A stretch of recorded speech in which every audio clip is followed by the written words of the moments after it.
Some days I have this much energy and I am super ready to get stuff done, and other days I'm just flat as fuck.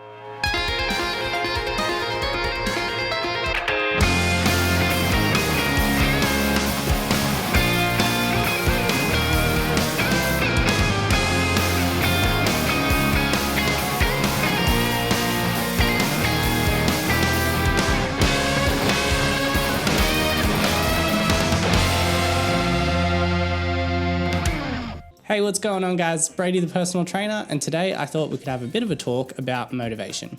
A lot of people throw this around in different ways. I know one of the things that people seem to think is that you're either born with it or you're not. You're either a motivated person or you're not. And it makes me a little sad because when people just accuse me, for example, of just having this well that I can just go to when I'm not feeling up to it and just pull out more motivation and get on with it, it's not really how it goes. So I'm just going to present a couple ideas that maybe you can take away, things that are quite actionable. Because I think sometimes these theories about motivation, they kind of miss the mark and they become a little difficult. At uni, we discussed self-determined theory at length. It's a big one in the sort of exercise psychology field. And I'm going to paraphrase a lot so that the video doesn't become very long. But essentially, one of the big things that they would always say is you need to create autonomy within your clients, give them choices. But I've found when I say to a client, hey, what do you feel like doing? They go, what am I paying you for? You got to tell me what to do.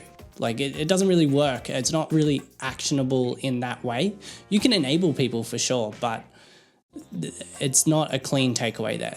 One of the things that always annoys me about when you talk to people about motivation, how to improve mine, what I can do to get a bit more on the grind or whatever you want to call it, they always come up with these methodical, logical solutions. But when you talk to people about motivation, they always express it as an emotion, as a feeling. They say, I feel motivated or I don't feel motivated at all. I just don't want to do that.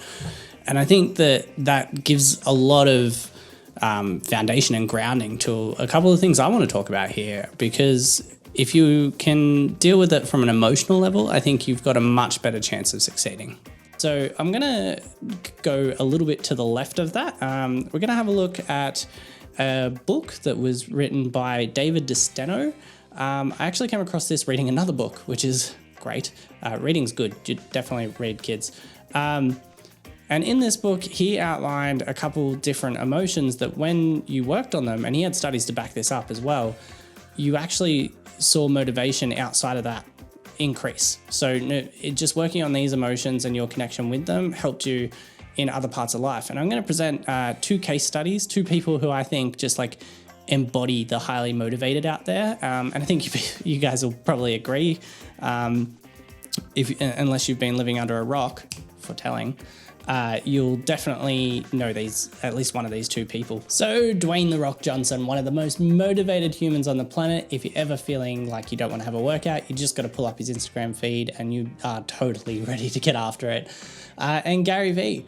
Gary Vee's constantly putting stuff out there on socials about the exact things that we're about to go through, and how they can really help you feel like getting on with it and just going after what you want.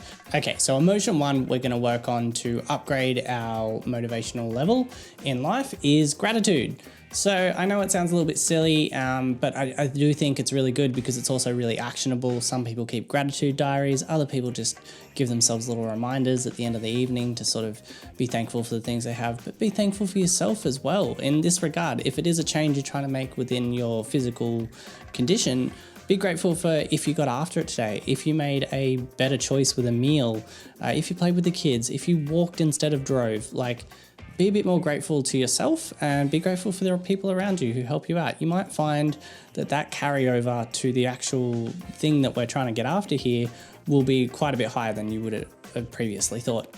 Both Gary Vee and Dwayne are always talking about being grateful, just constantly. So don't have to take it from me. Next, compassion.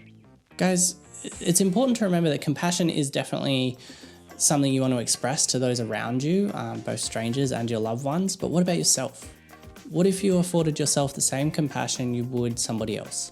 So if you see somebody else in bad condition, is it always your immediate thing to make fun of them? Or do you think, how can I help them? Or how can I help them help themselves? Try that with yourself instead of just constantly berating yourself for being too fat, for not being strong enough, for being too thin, for not being muscular enough, not having abs, not making that good choice, having one too many wines last night.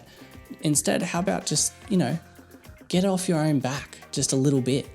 Other than compassion, guys, one of the 7 deadly sins, and I also think both of these guys embody this, we're talking about pride.